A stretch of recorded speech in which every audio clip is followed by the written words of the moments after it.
Hello, adventurers. My name is DM Roy of Dark Alchemy, and today we're going live with the crew. I'm joined by my fellow Dark Alchemist, Scott, the Dead Professor. Good afternoon, evening, everybody.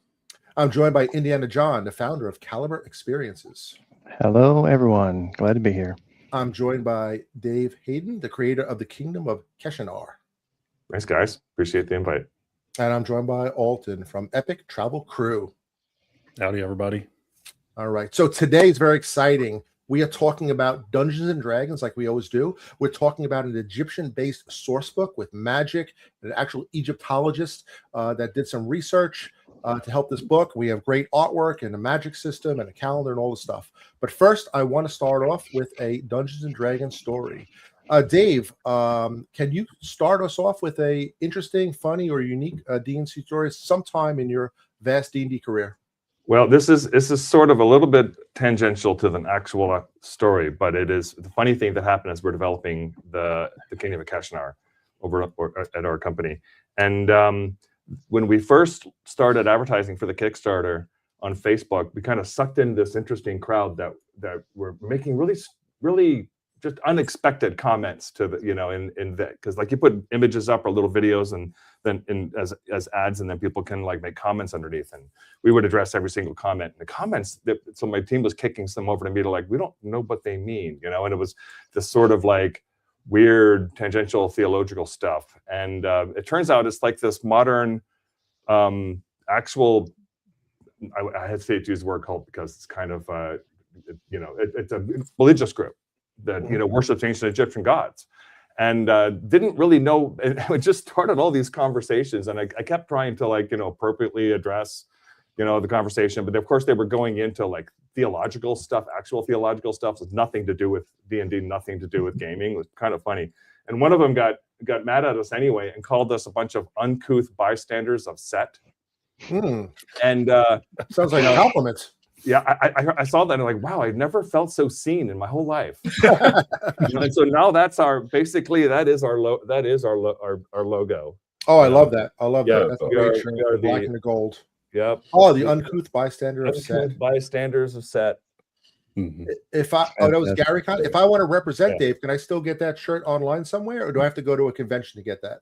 Yeah, this week we're launching our online store. Because we've delivered all the source books, like the first half of all of our stuff for the Kickstarter. So now, once all the backers have their stuff in hand, then we start selling it on the online store. I love it. Well, we'll jump at that in a minute. I want to say hello to D Graz1. Thank you for joining us. Amy Beard, 8367, and any other people who are watching. We have a few people watching our live show. Let me jump over to Alton, Epic Travel Crew. You basically run travel events, but first, I would love to hear a D&D story. Yeah, absolutely. So the one that always comes to mind is actually got shot. There you go out on me. Okay, there we go. Sorry about that.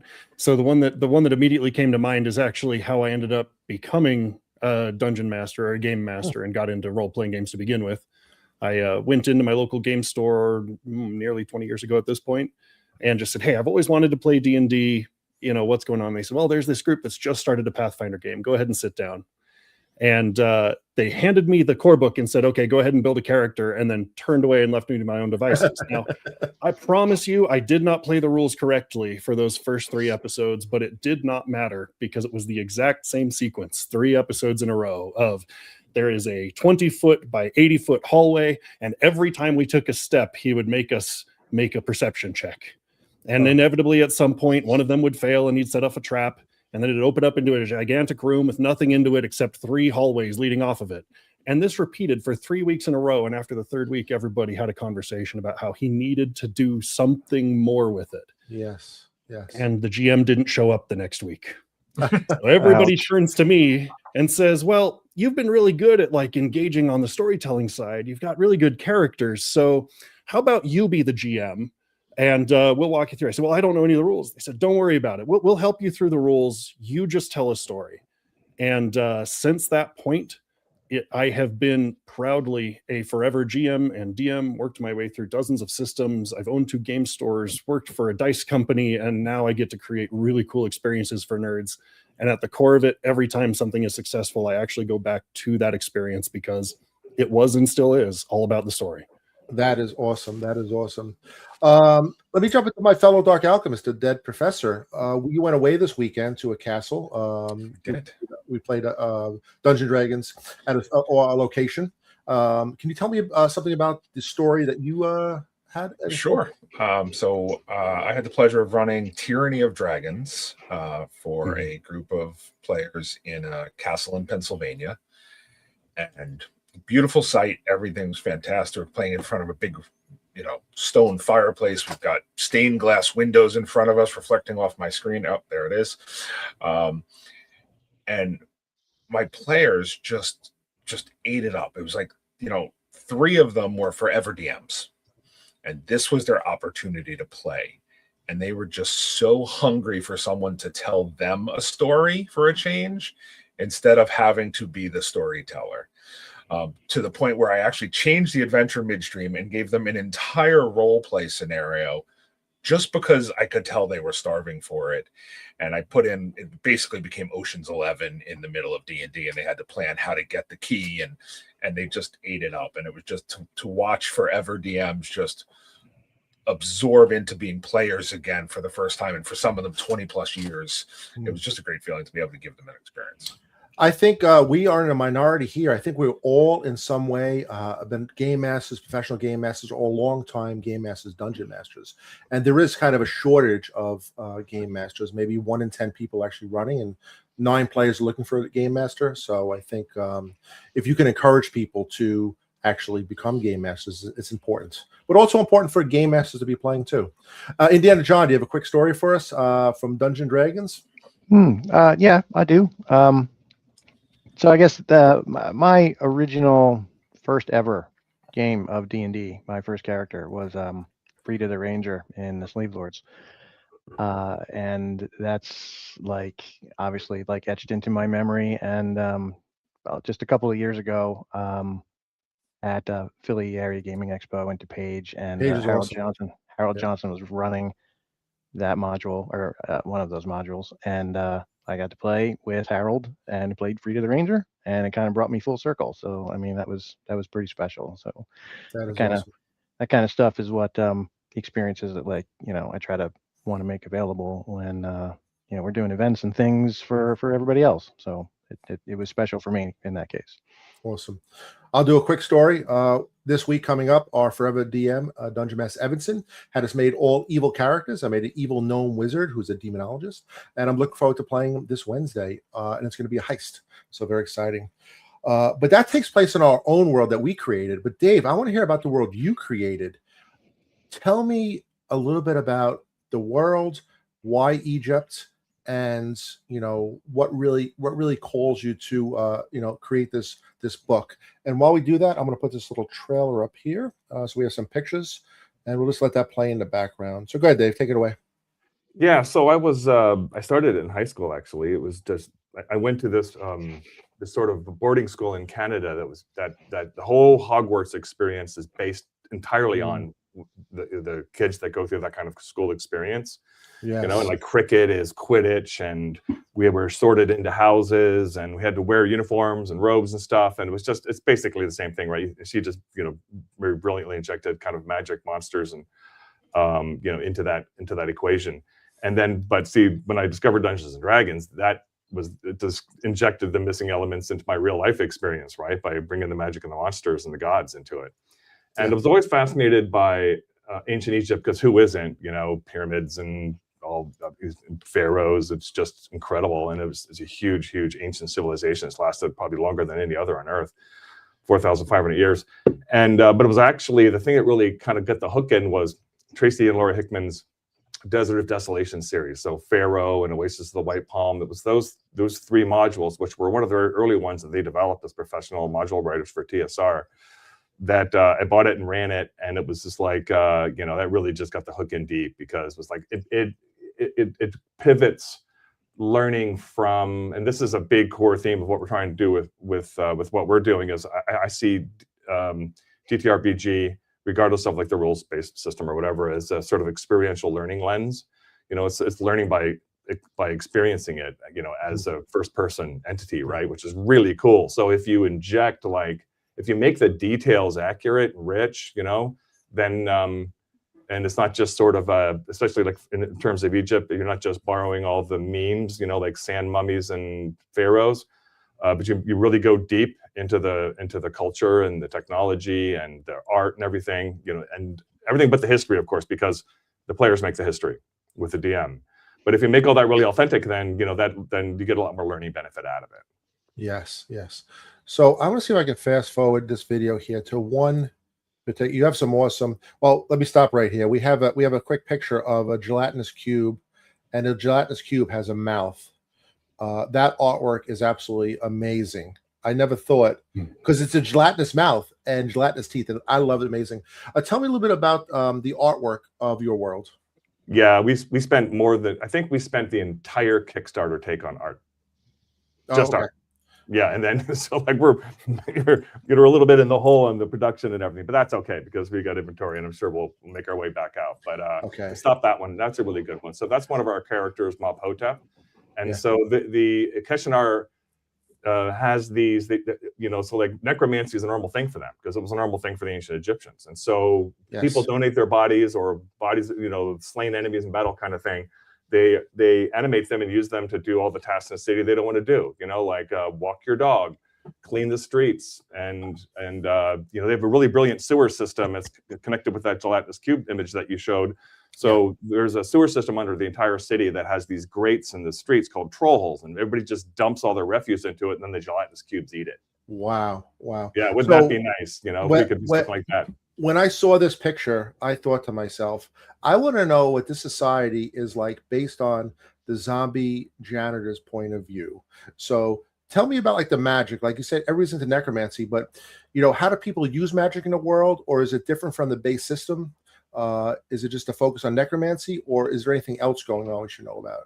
It is 100% D&D, 100%, which doesn't mean that you can't adapt it to other rule systems. I've run the entire campaign in this world in Universal Role Playing System for RuneQuest rules. Okay. Right. So it's very easily adapted, but we just chose D&D because it's the one we've used the longest. We knew it the best. It's a big audience. So, and it's incredible how well the lore and our research blended perfectly with standard D&D universe lore and how the magic works and everything. So, you know, Gary Gygax was a huge fan of Ancient Egypt, and you know, he wrote his own module that was more of a kind of historical role play based one, you know, which is brilliant. And so, you know, standing on the shoulders of giants here, of course. But when we build this, we really went. In fact, most of the art that some of the art that you're looking at here is not even in the book because, you know, we only put about, I don't know, 50% of the art that we commissioned in the book. That one is, and you know, not all of it made the grade. You know, and we still haven't produced the campaign book yet. But the whole idea behind the setting is that what would ancient Egypt have been like if the magic, the monsters, and the gods were blisteringly real? Okay. You know, so then extrapolate that forward by thousands of years. And so I did stuff like spend, you know, 8 hours figuring out, can you build a pyramid faster if you have magic, and how, you know, and just mulling all these things over to add the level of, because I don't know, like I'm a very sort of, I like campaigns that are sort of resource limited, where it's not like everybody starts out with a +6 magic sword, you know, and you have to kind of work for it. I like the campaigns that are dangerous, and I like campaigns that have layers and layers and layers of detail. The challenge there, of course, is to make it accessible to the DM, so it's not like you don't need a PhD to run it. So, and I think we rode that line pretty well. And you know, it's a thick book, right? I mean, here's the book. It's it's no joke. It's 512 pages, and just the setting book, not the campaign book. Yeah. But if you go through it, you'll see that it is 50% art from about 50 different artists. And that one is by Antoine Ren, who's a French artist, and that's Osiris. And he did most of the gods, and then Dariush Kesselnik, he did most of the monsters. So the couple of monsters that you showed. And that's actually one that my primary illustrator Yose did, and Yose also took a lot of other people's work and touched it up and added like crucial detail and that kind of thing. But it took 4 years to develop the art, and you know, and it took, and the setting itself, the lore has been decades in the making. So briefly tell me about how people interact with the gods, which are properly named as same as these Egyptian gods, as opposed to like a Forgotten Realms pantheon, where you know you actually have to learn what the different gods are in that, which is fine because they're adventure and people like going into the lore. But you're actually going to like a real lore. Does it come easier to people? Do they adjust easier? You know, knowing the names like, you know, Anubis and Set and Ra and all that stuff. Yeah, we get a huge lift from that, right? Because, you know, everybody knows, well, not everybody, but most people know about Anubis, and when you die, then you go before him and he takes your heart, puts it on a scale, and on the other side of the heart is that was Sekhmet, and that's Set. On the other side of the heart is a feather of Ma'at, and if the burden of your sin is lighter than the feather, which seems like a pretty high bar to get over. Yeah. And actually that certain piece of lore also sort of factors into the underlying story that's happening here, which takes 3 campaign modules, levels 1 through 20, to run out. But you know, everybody's familiar with that. But you know, if you go in front of a courthouse and you see statues of Lady Justice with, you know, she's blindfolded and she's always holding a scale, that's Anubis's scale. So much of our culture, like, that would shock you how much of our culture traces back to the ancient Egyptians when we think it's actually Roman or Greek. The Romans and Greeks got it from ancient Egypt, and Alexander the Great conquered Egypt. Yeah, they became Egyptitized, just like the Hittites and everybody that conquered Egypt. Just, you know, it was always temporary, and they always basically got Egyptitized. So let's slide in here. We have a nice Egyptian picture of you, Dave, and this is hosted on Kaliber Xperiences. So Indiana John, why don't you jump in here and tell us a little bit about what Kaliber Xperiences is and how you met Dave, and why is his wonderful picture on your website? Yeah, I would be happy to. So yeah, Dave's picture is on our website because Dave is one of our celebrity GMs. So Kaliber Xperiences enables, kind of like my story where I was opening with about getting the game with Harold Johnson. That was done at a convention. That's pretty much about the only time that most people get to play with some of their, you know, game author heroes and stuff, and the icons of the industry. We have a whole assortment, like Dave included, for Keshanar, but we've got Alan Hammock, and as you're scrolling through, Stefan Picorni, and who's next? And you're going backwards on me. There's Harold right there. I'm going backwards on you. Sorry that. That's okay. There's Heidi Gygax and Eric Garland from Gaxland. So yeah, we've got lots of folks like Neistel. These are folks you can actually contact us and set up a contracted game through. If you want to have something like, hey, I'd love to have Dave run Keshanar for me and my friends wherever, you can contact us and we can, you know, make that happen. We coordinate kind of in between the celebrity folks and the clientele, essentially, to do all the logistics and set it up, and do whatever whatever somebody wants to do in whatever way they want to do it. So if only there was an expert in travel that would right. call on to help us. We do that, Roy. That's where I was going next too. So yeah, so how this worked. It's strange how much Harold has to do with this. I met Alton at a dinner I was having with Harold Johnson at last Philly Area Gaming Expo. So having dinner with Harold and Darlene the artist and Scott Douglas and some other folks, and there were these 2 other people there that I had no idea who they are, and I'm sitting next to Harold, and there's these other people across the table from me, and I just kind of lean over. I was like, Harold, who are those 2 people?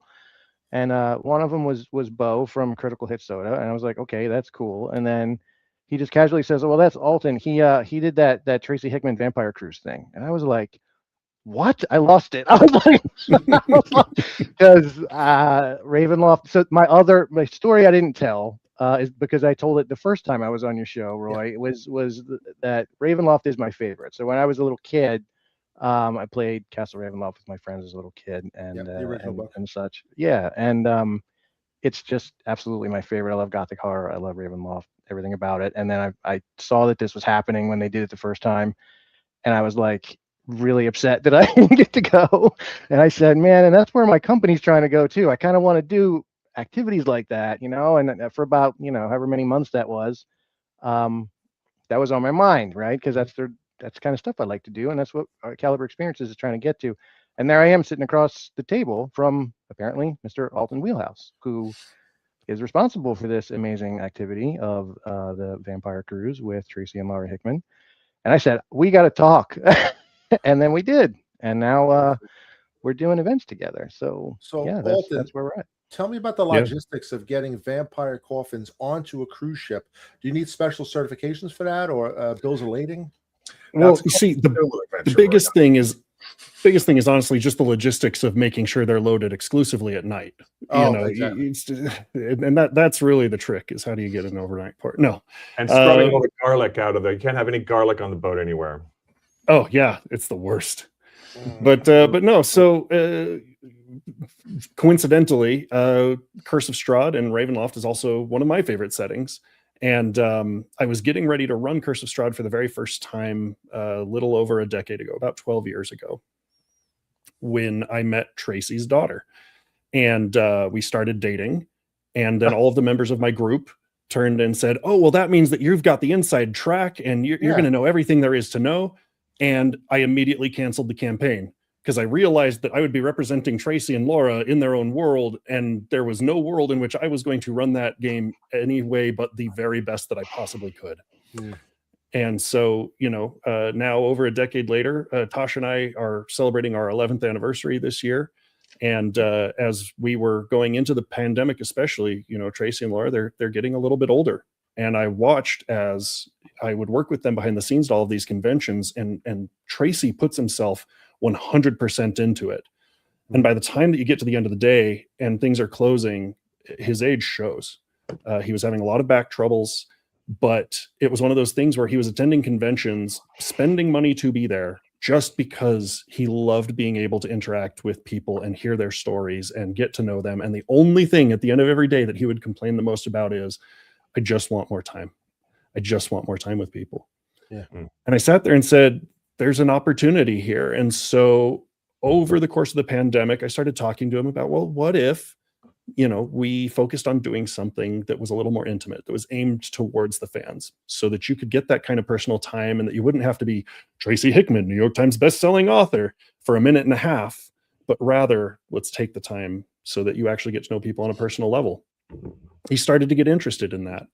And because I was working with Bo over at Critical Hit Soda, helping get their Kickstarter stood up, I told him, hey, what if we do a beta cruise as one of your top tiers, and just see, how the audience goes. Tracy and Laura were on board with it. Bo was on board with it. And so we went and did that. And it was an adventure. There were a lot of things that we got to figure out in a very short period of time. And by the time that I got to the end of the cruise, I was just certain that guests were going to see how much was going on behind the scenes. But every single person, the moment that they stepped into the room and they saw the 7.5 foot tall castle and there's Tracy and Laura, I watched their eyes change, and I knew that we'd done it. And we got to the end of the voyage and we send out the surveys, and everybody is just saying, when can we go on the next one? What can we do? And so I went and got on an airplane literally that afternoon out to Philadelphia to go out to Page to get some work done. And by the time that I had landed, the internet had already caught up. And so, I walked in expecting to be a nobody, introducing myself to a whole bunch of people. And every time it was, we just got done with this cruise with Tracy and Laura. It was, oh, that was you. And so that point, it was, okay, we've got something real here. We've got something good. When you can go straight from playing in an exclusive adventure designed specifically for this in Castle Ravenloft, or at least a facsimile of it with its creators, to then going and hanging out in a tiki bar doing crossword puzzles, and all of a sudden they just show up and sit down with you and hang out with you for an hour. That's cool. That's cool. That's a magic moment. And I got to meet John out at that con. And as we were now starting to line things up, I said, okay, well, I want to make sure that I have more professional DMs on board. So let's get Kaliber involved. Okay. And he said, kind of in passing, if you ever want to do something down in Las Vegas, I know this guy, he's got this Egyptian themed plane. I'm like, okay, that's neat. And he put it in front of me. And like you saw, just thumbing through the art, if absolutely nothing else, immediately I go, oh, this is the real deal. And as soon as I started going through the materials, I had to do something with Dave. I had to make this happen because the level of detail and authenticity is insane. So I want to swing back to Dave in 1 second, but I just want to ask the professor, Scott, you ran Tyranny of Dragons over a weekend. How many hours did you run it? About 24 to 28, depends on how you count the hours. In a weekend. How long should Tyranny of Dragons take to play? If the DM does it right, 2 years. Okay. So Alton, and same problem here. How long did it take you to run, or what parts of Curse of Strahd did they run, or how long were they playing over the course of the cruise? Because you are condensing it, just like the professor condensed it. Well, so that's the beautiful thing is when we do these epic travel crew experiences, our main line events are always original content. And so I actually got to sit down with Tracy and Laura, and we designed a brand new adventure set in the castle. Oh wow! And I want to be very careful that I don't give away too many details. But it is set at it's set at a critical time in both Strahd and Castle Ravenloft's history, and it's some place that players have never been able to play in official content. And we wanted to create a scenario in which people, knowing what they know, with whatever level of depth of knowledge of the stories that have been told over nearly 50 years of Ravenloft, could come in, see things that were for them, and try to impact, the potential future of where things could go. I like it. It's really, really neat. Yeah, we talked about this after our weekend experience that, we should really just sit down and write in an event designed for this time frame and how to fit it in, because it would just be, it would flow better than trying to chop something up. The players love it no matter what, but if you could do a complete story start to finish in that timeline, it would be, I think, it would be more epic for the players. So, Dave, where can you find a pyramid in the United States of America? That's a good question. I feel like I mean, I know. First, I was thinking a real one, like an actual masonry pyramid built by ancient peoples, and I'm like, there are pyramids all over the world, so this might be the one country where you're not going to find one, because obviously you find Central America, sure. But yes, there's the Luxor in Las Vegas. That's a pyramid, the most modern of pyramids. So, Epic Travel, Kaliber, and your company Orthane decided to have an event coming up June 7th to the 13th, I believe. You're going to run the Kingdom in there. So please tell me about that. That sounds like an exciting experience. Yeah, and it's interesting because if you can play the video, like the fly-throughs for the city, and I'll talk a little bit about this one. So this was just a generic sort of trailer video. The first video I made for the project, actually, years ago. So it's a little bit out of date, but it'll be interesting. And you just get ready to pause it when I ask.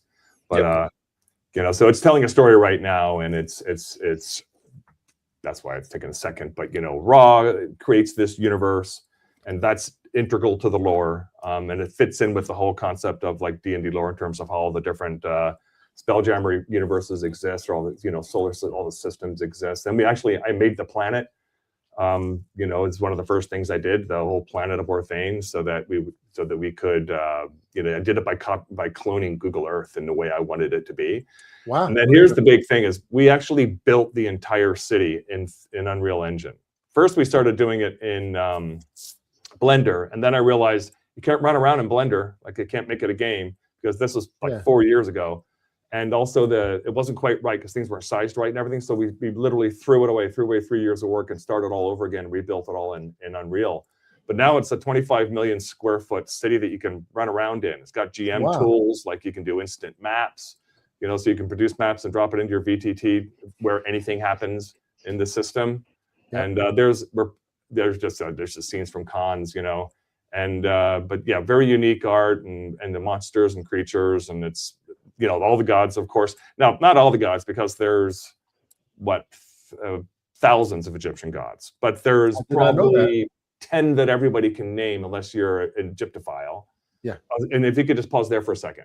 Sure thing. So that's interesting, because that is the 3D city. But one of the things the 3D did for us is we didn't want to use it directly as art. I don't know if you can go back 10 seconds, but sure. Yeah, right there. That's it, right there. So is, I didn't want to really use screenshots as art because it just looks like a game, and that wasn't not the style that we were going for. So what we do is we find all the things that we want to get art from in the city, like all the temples, and there's 33, I think, like big temples like Ra, Anubis, Nephthys. We picked 33 gods, and there's going to be an expansion where we're going to include more also. So probably ultimately, we might have like 50 or 60 total, and that's largely by demand, because people are like, hey, where's Anhor? I want to play with Anhor, the god of the of war in the desert, and that kind of thing. Everybody's got their favorites, because one of the things we've done really here is find where the Venn diagrams of TTRPG and Egyptophiles overlap, and it turns out it's pretty big. It's tens of thousands of people that really into ancient Egypt and really like playing D&D. So, that's kind of like a loaded market. So what we did for this is that's just a view from the Unreal Engine that I went and had my illustrator redraw. And it turns out that my illustrator was an architect. So when we rebuilt everything, all of these temples, and they're kind of like the major unique structures that you see around there. Yeah. I would kind of sketch them out, because they had to be like an extrapolation of ancient Egyptian styles, architectural styles. And you'll notice that all their cities like Luxor and Karnak and everything were on grids and very incredibly symmetrical. Like the Egyptians were hugely into symmetry and certain sort of architectural shapes, But I didn't want to deviate too hard from that. And I threw in like a tiniest little bit of like Roman kind of stuff, like with the hippodrome there. But it's all very ancient Egypt. And then I'd sketch it out, and then I would send it to him, and he would actually make elevation plans of it, like proper architectural elevations. Then we send the architectural elevations to the Blender team. They would recreate the buildings in Blender, and then they would give that to the Unreal Engine team, who would then drop it. They're like environmental artists that would drop it into, including the guy who originally helped me, the old version of it, and drop them, all the buildings and everything and all the vegetation and everything into the city. So but from there, all we do is take screenshots and then get one of our artists to overpaint it. So Dave, tell me what kind of adventures we can expect in this kingdom. We can do city crawls. Are there dungeon crawls? Is there, a bad guy in the desert? Is there a war going on? Is there a horror theme somewhere? Like, what can I expect as a low-level citizen who picks up his first curved blade and casts his first light spell as I walk into this Egyptian world? Well, you literally just gave like a list of everything that you can do. Oh, awesome. So it's huge. It's a huge setting. It's 512 pages. It's there's and the thing, what I really wanted to capture with the kind of the initial part of the campaign is, while there is a whole world, and we know quite a bit about the other countries surrounding it, there is a whole kingdom of Keshanar. We know quite a bit about all the different cities and nomes, which are like what's the ancient Egyptian word for provinces, most of which were kind of assimilated, through war, particularly the Reth Wars. And so while there is all that, and there's a really cool desert called the Catharan Desert, which has this continuous lightning thing. But the capital city, I wanted it to be complete. So you'll notice something, a lot of campaigns, you'll go to a place and kind of like do the 4 plot hooks, right? Do the thing, and then there's like kind of nothing left to do there anymore. So you go to the next place and you do that again and again and again. That's a lot easier to write than build a giant living city. Yeah. And I'm actually I got connected with a really he's a ghostwriter. I'd say he's a famous ghostwriter, but you can't know who he is because he's a ghostwriter, because he's helping me with some other stuff, and we're also looking to, he and I are going to collaborate to do fiction for this. But he said that, this is the kind of thing where if you wrote novels based on a setting for 15 years, somebody would have taken all that, expository lore and reversed engineered it into the setting book. Yeah. And so that's why this was so challenging. It's basically, we built an encyclopedia for a world that, I'm inventing, right? Yeah. And as we go along. And so, but all those, it's got something like 200 locations in the city, almost all of which have a plot hook. And so, and the plot hooks are all kinds of different things and the plot hooks are just the guts of the adventure, that just enough for the DM to go riff off on, but the city is it's got a lot of texture and, and a lot of authenticity too, because we did so much research to get to this point. Do I have Egyptian gnomes and halflings and elves? So they well, there were like dwarves in ancient Egypt. So you mentioned Bess. Bess is one of them. He's a dwarf god, and he's the short guy, and he's also the only one shown full on. But yes, all the D&D species are in here. Okay. And the only ones that you don't find wandering around the city much are the Dragonborn, because Egyptians are the Keshites are kind of like not friends with dragons, and the reason is because the big bad in their pantheon, Apep, is very dragon-like, and so they find that they find the dragons kind of scary, and they don't really get along with them. But then So, it's like sorry, go ahead. No, I was just going to ask a question. How before you got to the Unreal Engine, how long were you world building? About 30 years with breaks. Okay. People really have to get that's something people don't necessarily understand. Sitting down and build a world is not a weekend project. It's 30 years, and I've play tested it from first level players all the way up to level 20 players, which takes 2 years. If you're committed, you play like every week or every other week. I've done that like 6 times. Okay. For all different groups, and that was also the impetus. Like, you just can't play test enough, Yeah. And every time you play test, you find some way to make it better. And so it's just tons and tons of play testing. And then leading up to the Kickstarter, and after the Kickstarter, so the book came out in February, right, in hardback, and because we printed it really quickly, printed in 3 weeks here in the U.S. with Walsworth. If we did it in China, it would take 4 months. Yeah.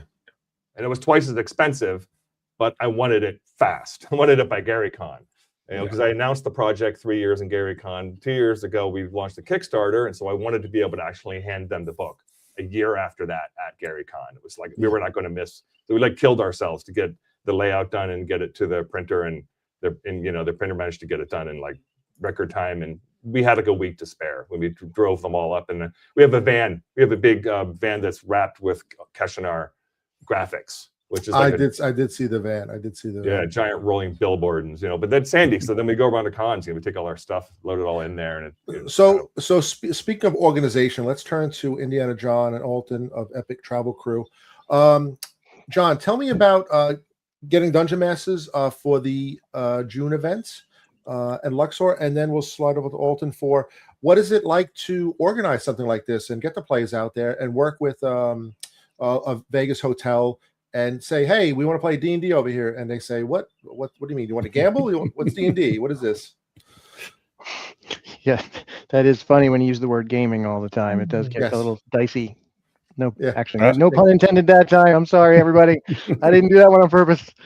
But yeah, when you're talking about doing it at a casino, you got to be really clear. But to answer your question, Roy, I mean, so we have GMs in our camp that are top tier folks, and saw them on the website. There's a whole slew of different folks and people that we work with and people that we know that they're on standby for us to be doing these kind of things where we're talking about creating a top tier experience and a delivery with game masters that really understand that the point of having folks come and pay money and go on location to have a special custom delivered event for them. Yeah. The point for that is to make them walk away just blown away and just going, wow, I'm so glad I did that. Yeah. So what we're doing is, obviously I reached out to several folks that we already kind of know and we're already in touch with, and then we're gonna expand that out a little bit. It's gonna depend on how many people we actually need, depending on how many people are gonna be showing up for this event. Depends on the booking, of course. Yeah. Yeah, but then we have, we set up auditions. I'll let Alton talk about, because he put it on Epic Travel Crew to on the website to field the appointments for kind of doing an audition. So they're gonna get on an audition with the three of us, with Alton, Dave, and myself, for a short time, in order to sort of have us evaluate and assess and get to know them a little bit and do some Q&A and make sure that they're a great fit to come and deliver. There it is. Come and deliver this experience that we are trying to absolutely ensure is again, like a top tier Kaliber experience. So Sounds good. That's the plan. So John, Yeah. what is your, I'll say, your dream goal for this event? How many tables would you want to run? 24. Well, yeah, 24 All is right, the Alton. answer. Put you on the spot there, huh? Yeah, Alton is behind the scenes on all of the logistical management of what we can and can't fit in a place. So yeah, but 24 is the number. So if we get, we're running 6 people to a table. So sellout is 6 times 24, and that's it. So get them while they're hot, because this is going to be an amazing event. And yeah, that's the plan. So we'll have people there. We're gonna have special guests that I'm not going to say anything about, so Alton doesn't yell at me. Because we got our launch call coming up on the 10th, where we're supposed to be talking about those secrets. So, so Alton, why don't you jump in there? Tell us what is it like to schedule this and create this as from the travels perspective. Oh yeah. So that was the thing is, when John first approached me, he'd already given me the location. He says, I've got somebody who wants to run this thing at the Luxor. And I'm like, okay. So the good news is I live in Utah. So it's a 5-hour drive south on a single highway. Very easy for me to get in and out. And my wife and I visit about once a year anyway. So immediately we were in touch with people we already knew in Vegas, starting to scout and see, okay, what can we do?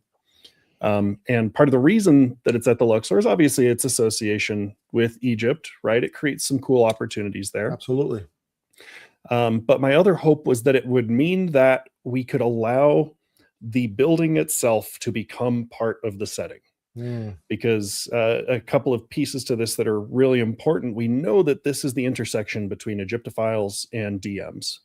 And forever DMs who put a lot of time and effort and energy into creating these awesome experiences for their players, even when they get to play as a player, so often it ends up being that we're pulled up to a table where it's all theater of the mind, and there's not really a lot that's going into the environment or the ambiance, and that was not going to do for this. My fondest hope as we were going into this and talking about what we could do with it is that people who come out to this event, especially if you are already a DM, you should be able to go home and run Keshanar better than anybody else on the planet. Because you're going to get direct access to the people who created it. You're going to get direct access to Egyptologists who are going to be on site talking about some of the things that went in on the inspiration here. And beyond that, we went into it knowing that one of the largest expenses that we were going to incur was just making sure that we had professional GMs on site. These are not, volunteers who are getting zero oversight and handed a stack of papers and saying, okay, now run this today. People who are auditioning to be a part of this are actively helping to not only lay the groundwork for the main line, but a lot of the other side events that are going on. I want the DMs who are coming to be excited and over the top with this. And so as we went through and we said, okay, what are some of the logistics we want to solve? I want to make sure that everything is taken care of. This should be an all-inclusive experience. I don't want you to have to go wander the strip trying to figure out where you're going to eat. This thing's going to be catered to the nines. It's going to be awesome. Nice. We knew that we needed some place with a large convention space because we want to build out sets. We want to have places where we can set up art and where we can put not just miniatures, but bigatures out on display. With Tracy, we did that 7.5 foot tall vampire castle. And with this, we know there are some cool things that we're going to bring in. And beyond that, by being in a larger event space, it also allows us to, and this is the first time that we're talking about this publicly, by the way, is we want to set up a courtyard in the Temple of Bes, so that if you want like a fully immersive experience, there's an inner courtyard area where we've got themed rooms created out specifically that as you're visiting different parts of the plane of Keshanar, you're stepping into those spaces. And now you've got a DM who has been training for almost a year just on that portion of this massive world. So that you can go in, and if you throw something at the wall, they're going to be able to bounce with it. They're going to be able to work with you to explore this place. And because we've got this huge space, we're doing a unique format of game that has never, at least I have not seen to this level. I got to look carefully at John and Dave and say, am I okay to talk about this? I don't want to. Do we have a go ahead? Can I hit the spoiler hit alert? your button. Hit your button. All right, spoiler alert. Spoiler alert. This is a spoiler alert.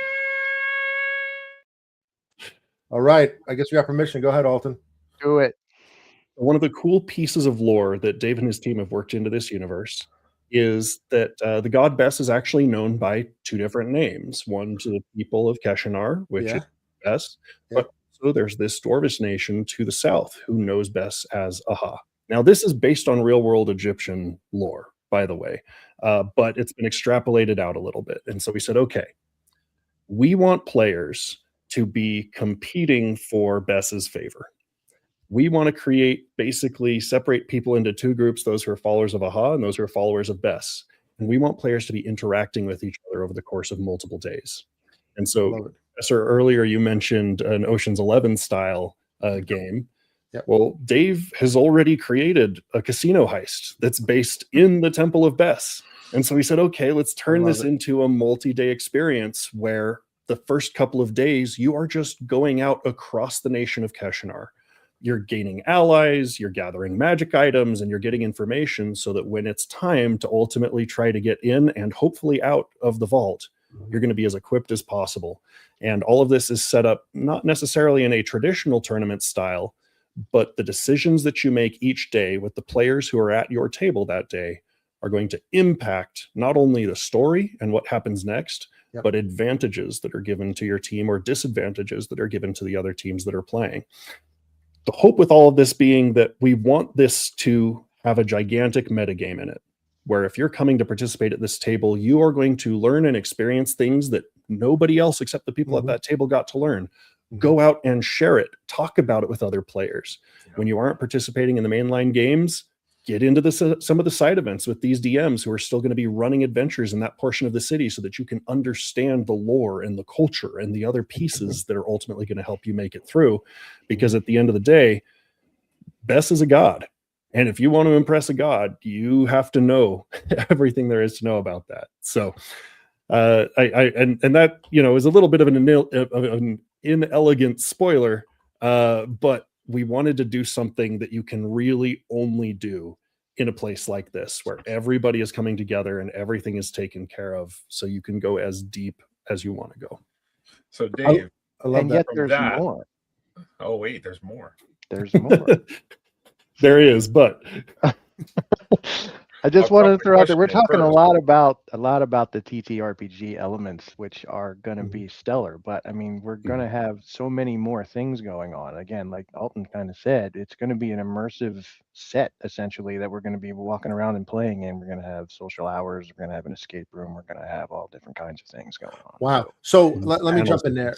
As a game master, when I run the games, I was doing some Cthulhu recently at this event, and we're in a castle. So I like to pull my players up, and I walk them over to a different section, maybe near a statue, and I kind of almost LARP.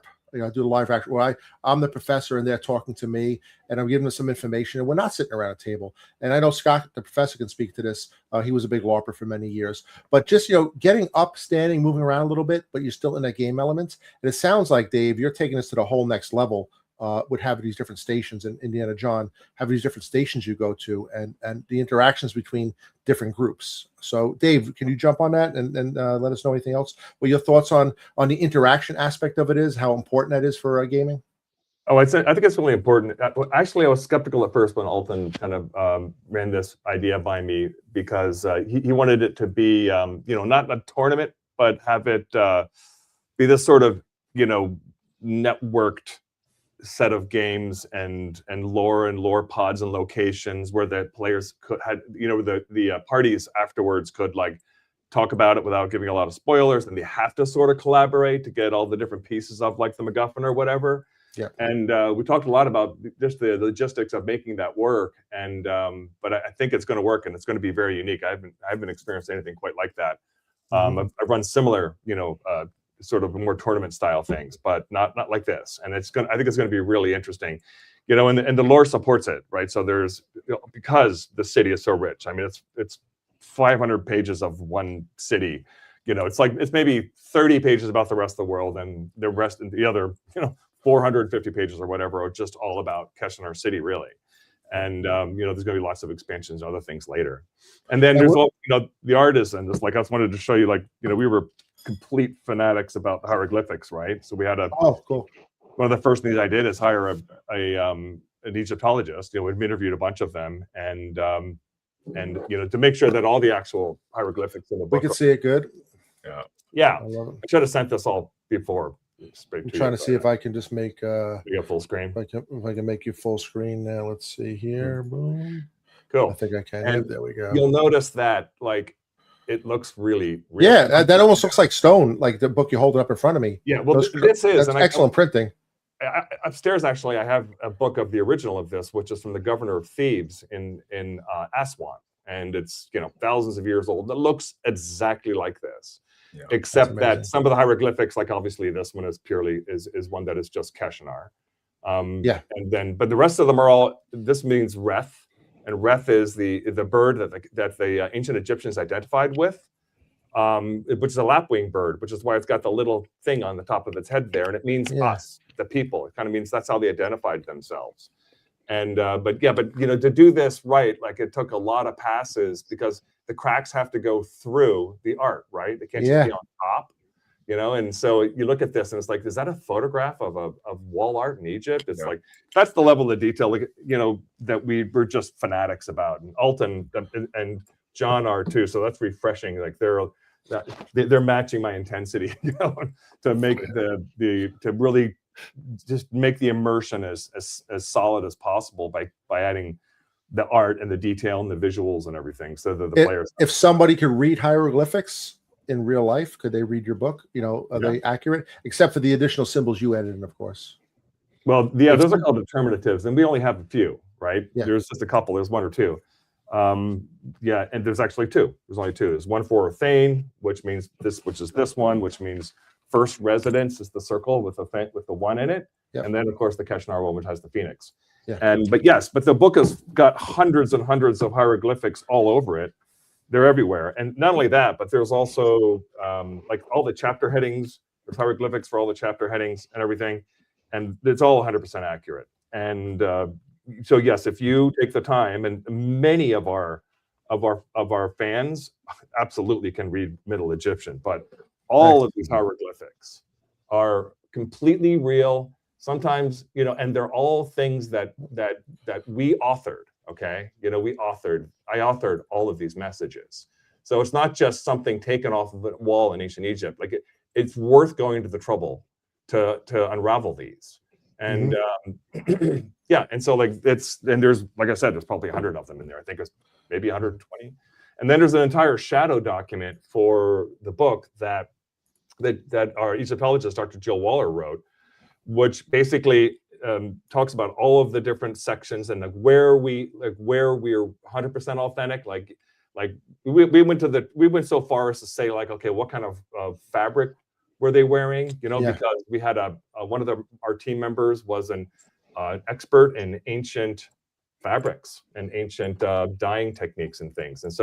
And then we said, okay, well, what kind of agriculture has to be around to support that? Like to support the plant-based, fabrics that they were using and whatnot. And then it's just like the level of detail we go into is crazy. But we don't want to get boring and pedantic either, so it's a fine line. And I think that we did a pretty good job of having that background information is important. So many times my players will focus on, you talk about cloth and be like, oh, let's look into what type of, it's so silly, like the stuff that they focus. You never know what they're going to really pick up and run with. And just be able to have even a paragraph or two referencing all that different information is great. So Dave, I'm going to put the links down below for Keshanar. We can still get the book. Oh yeah. No, okay. Now you can get the book actually. So this week our online, because we had to deliver to the Kickstarters first. Yeah. So there's two phases to our Kickstarter. The first one is the source book, and then a whole bunch of stuff that we had available. And then the second one is the campaign and anything associated with the campaign, like cards for NPCs and plot hook cards and things like that. We that's going to be done probably by the end of the year, maybe, because we are doing in China, because otherwise it would be like, I'd have to sell my house.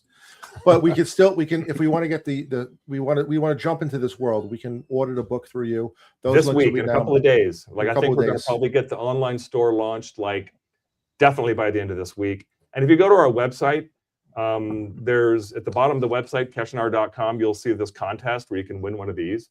So this is a coin that we made, an ancient a coin that's made of actual silver. Got a phoenix on one side. It's got Orthane and Keshanar, and then it shows Anubis there, and then we like hand distress them and anodize it to make it look old. So you can enter into a contest to win one of those, and so we do drawings like every month for that, and it's I might enter myself.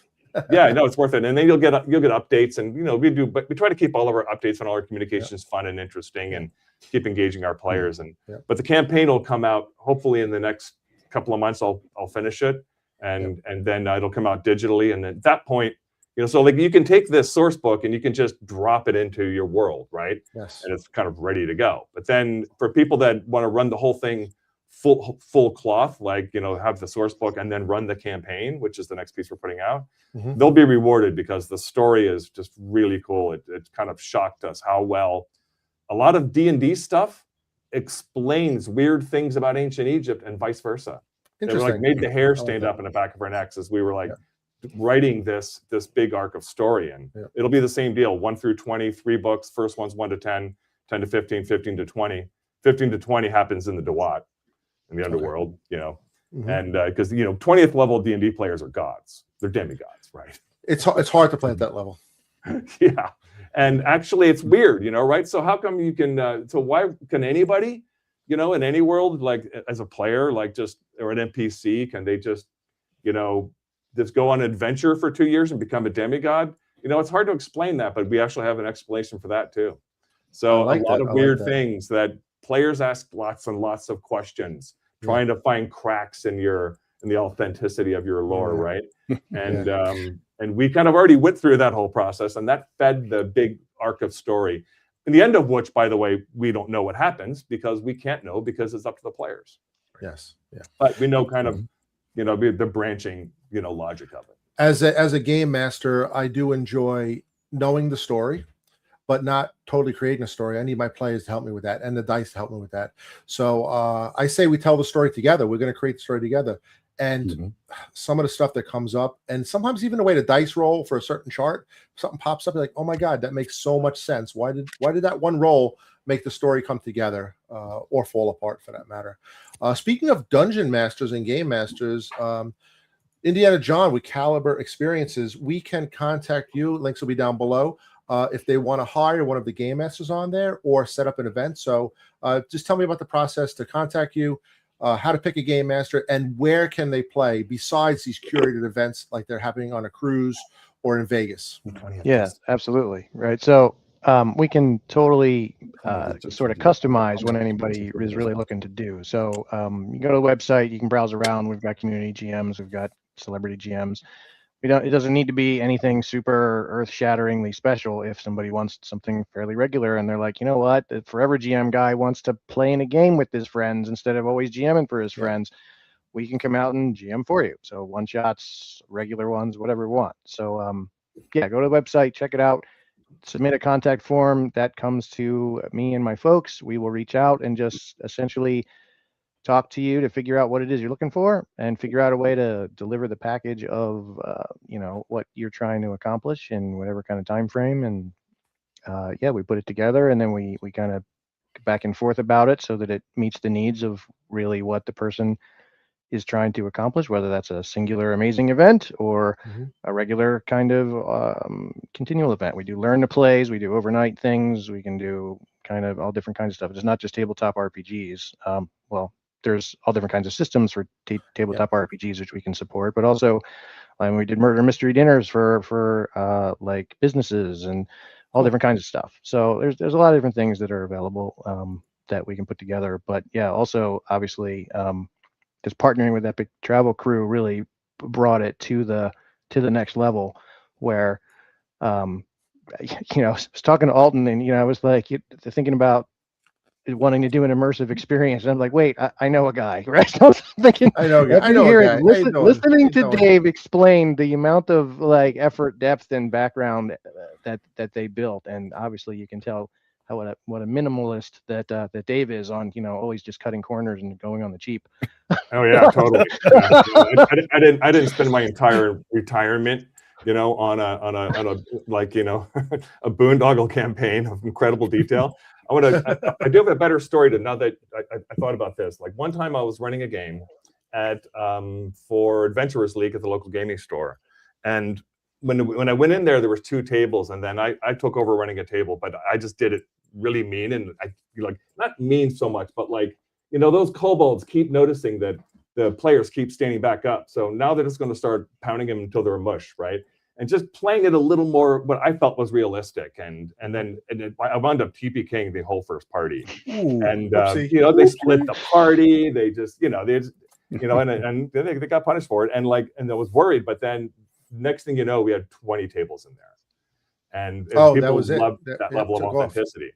And for one game, and it was the tournament game, I rolled a 20, on this player and got a crit. And then, he recorded, and then I rolled, and I hit him again and rolled another 20, got another crit. And it was like, oh, and then I'm like, well, are you down yet? He's like, no. I'm like, I'm going again. Rolled, got another 20. And the weird thing is all 3 of them weren't bouncing. It was a metal die. It was just like blink, blink. And I was throwing it up and spinning it, right? Yeah, it's called. And I was like, all right, if I get another one, this is gonna, and I rolled it again, got another one. I rolled 4 20s in a row, 1 in 160,000 chance. That killed the player. I can tell you're a true fellow gamer, because I was going to ask what are the odds of that, and you were like, you already had it yet.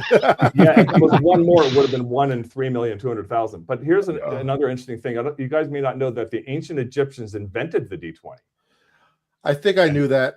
And this is a replica of it. It looks like you have an actual artifact. Yeah, no, this is our replica of it. So I have a guy named Jonathan Mullins from Tin Soldiers that I met online, who was already making this, and I wanted to make my own special version of it because he was really interested. But yeah, this looks just like the one that they found in a tomb, 2,200-year-old tomb in the Mesopotamian. It's in the Mesopotamian Museum of Art. Yeah. And what I did is I added the number so you can roll it. Mm-hmm. And and then this is the 20.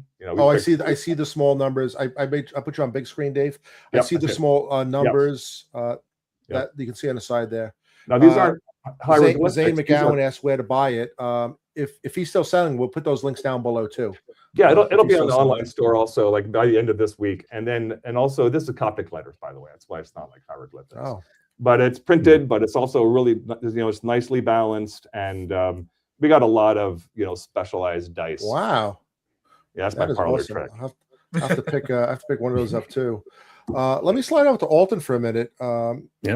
Alton, do you do any other travel besides vampire and Egyptian gods? We do.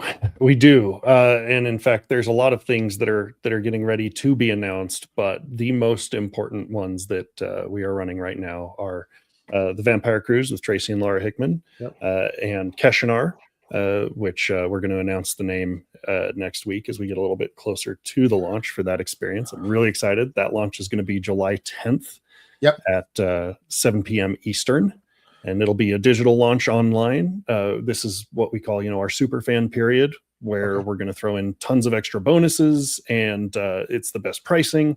But the other thing that's really important to us is that these are customized experiences where if you register early, we're building you a custom itinerary that's going to influence what everybody else has access to down the line. So if there's something that you've always wanted to see, whether that's in Keshanar or the world of Egyptology or some kind of event that you've wanted to see at a convention like this, this is your opportunity to be able to build something basically a la carte and let us know what you're looking for.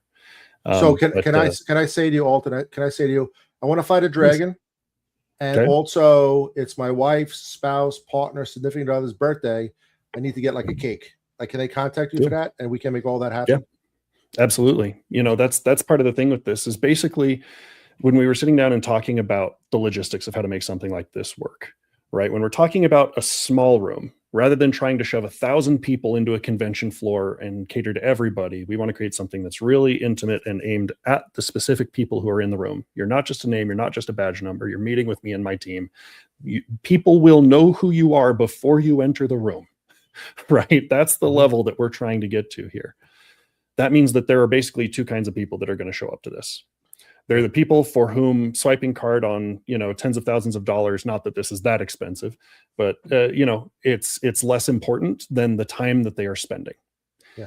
And then on the opposite side, there are people for whom something like this may be a once in a lifetime experience where, they're going to put together a couple $1,000s to make something like this work. Yeah. And the beautiful thing is that we're solving the same problem. which is how do we make this time so amazing that every person who comes walks away going, not only was that worth it, that was a steal. I have to do something like this again. We have to find another opportunity to do something like this. And that's what we're aiming for here. And so, yeah, I'm friends with the head of the wine program over at the Bellagio, and we've had good man to know. Good man to know.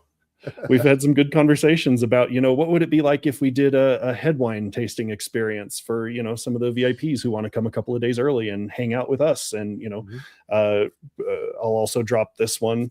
One of the special guests that's coming is Tracy Hickman. He is actually going to come and run Pharaoh for a group of players. Wow. So, we'd love. I didn't even get to hit my button for that one, but that's sorry, I should have warned you. That's good to know. That's really good. Guest DM's coming really good.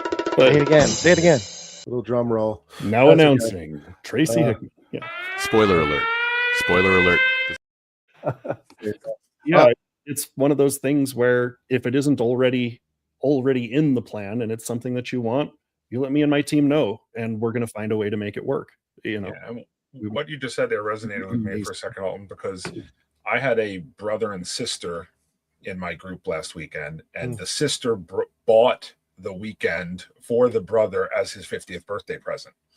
And they both considered it a once-in-a-lifetime thing. And by the time they left, they were going on, well, maybe this should be your birthday gift every year. So, people, that's the sentiment you want people to have. And that's exactly what you're looking for, I think, here. These people scrape together the money to do this, but now they want to do it again. Yeah.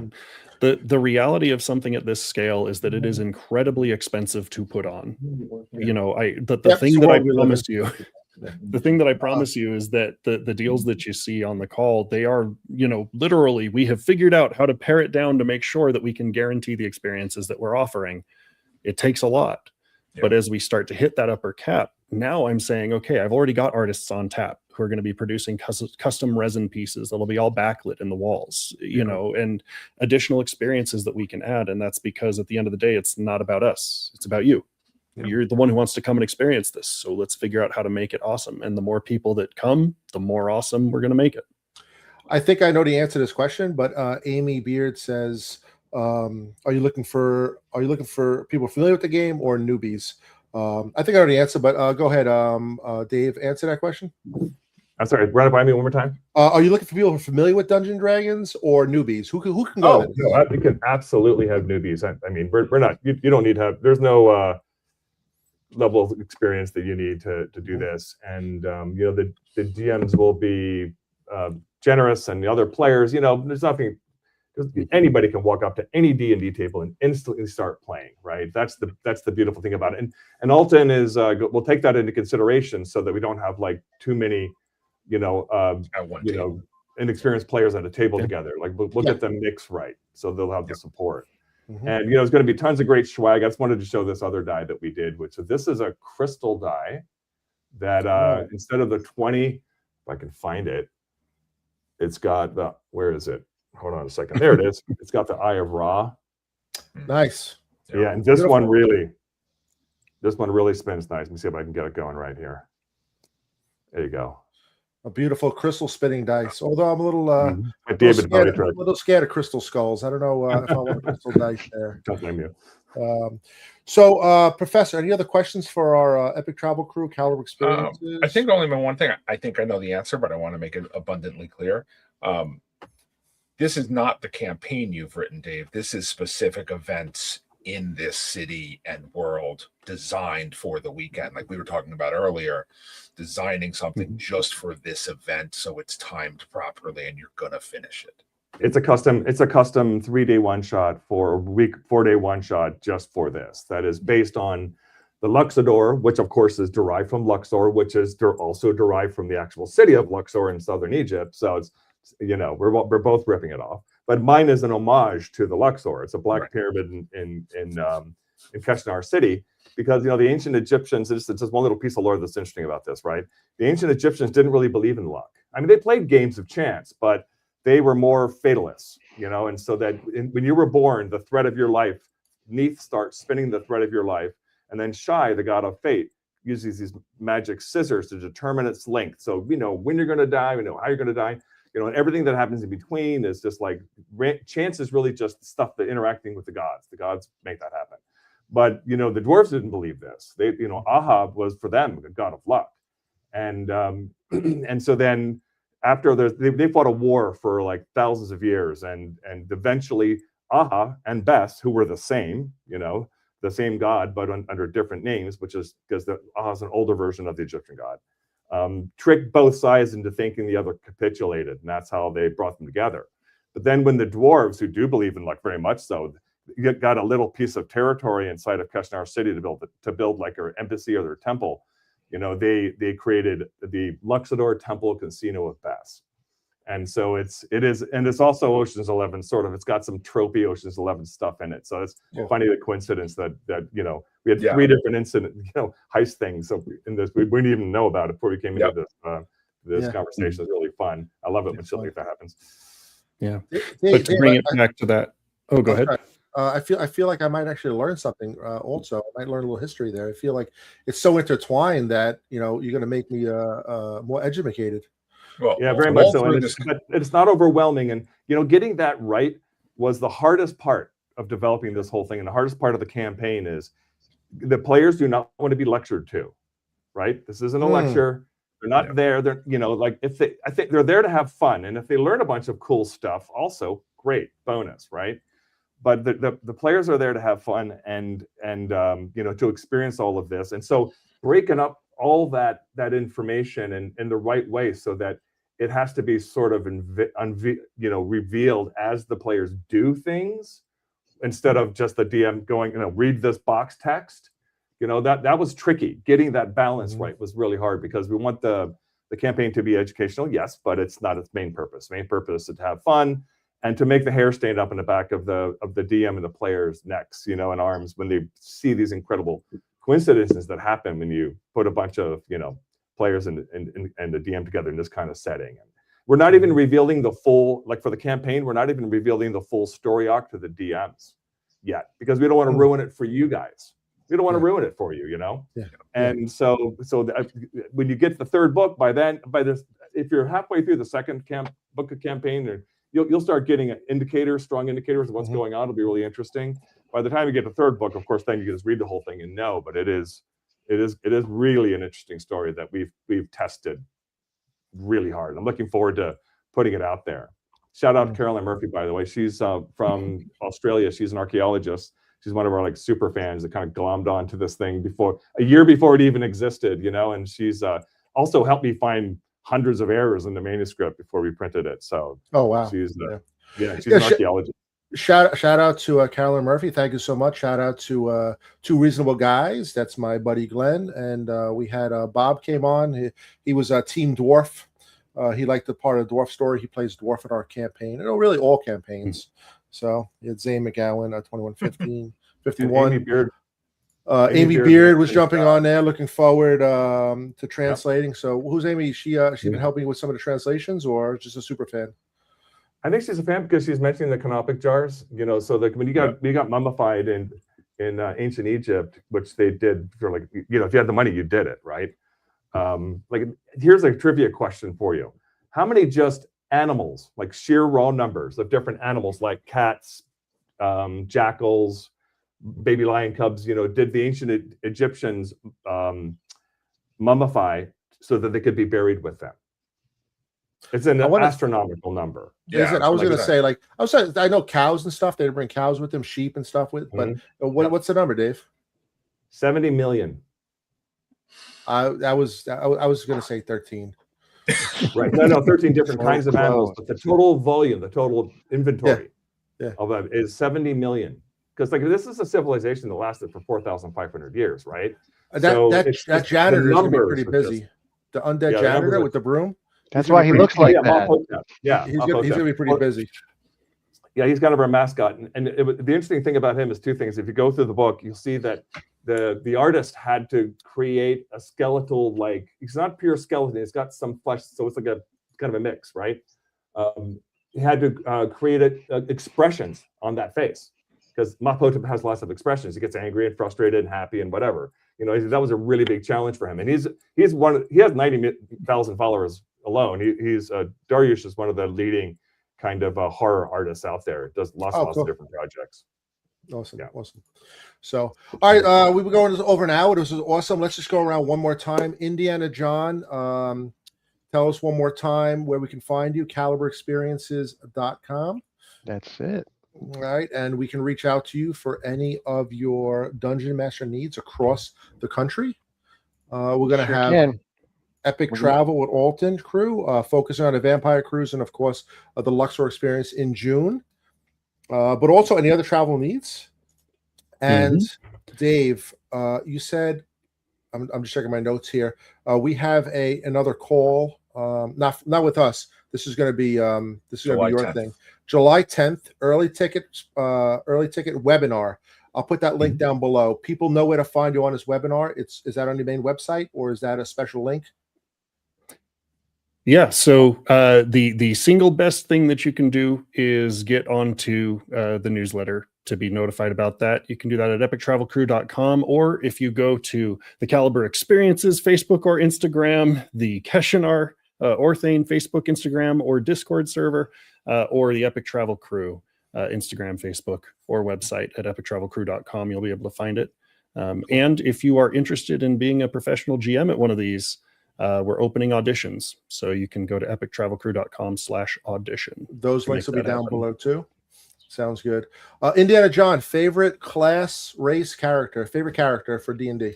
Oh, that's it's got to be my Paladin Coralane that I played since first edition all the way up through. That wow, my pals are probably sick of hearing me talk about. I get punished for playing Paladins, but yeah, that's how it is. So I love it. Dead Professor, favorite character? I am a multi-character person. I enjoy the act of creating characters, so they're all my favorite. Okay. Dave, favorite character? Well, my favorite character is this like 14-year-old creepy girl named Joy that I played through Curse of Strahd. And she looks like the girl from The Ring, but she's really positive and happy and enthusiastic. And she's a necromancer, of course. And she loves it in Bavaria. This is the best thing that could have ever happened, you know? And so it's a weird, creepy mix. Awesome, awesome. I had a Minotaur Grave Cleric who was in Bavaria also. I think he was my favorite. He had some special moments, which I've talked about in other programs. I like all of them too. My current character is great. I have a wizard, Divine Wizard, but I think the Minotaur really stands out. Alton, favorite D&D character? So for D&D 5 specifically, is a Warforged Bard who can beatbox, because you're allowed to loop up to 4 instances of 6 seconds of audio over and over. And so, yeah, I'll use 3 of those to create a backing track. That is hysterical. I love it. I love it. So, Professor, anything else before we close here? No, this has been great. Looking forward to hearing more about it. Hopefully, I can get on the call on the 10th and learn all about it. Yeah, please do. Sounds good. Once again, we are Dark Alchemy. I'm DM Roy. Follow me on Instagram at Dark Alchemy Ltd. That's Dark Alchemy Ltd.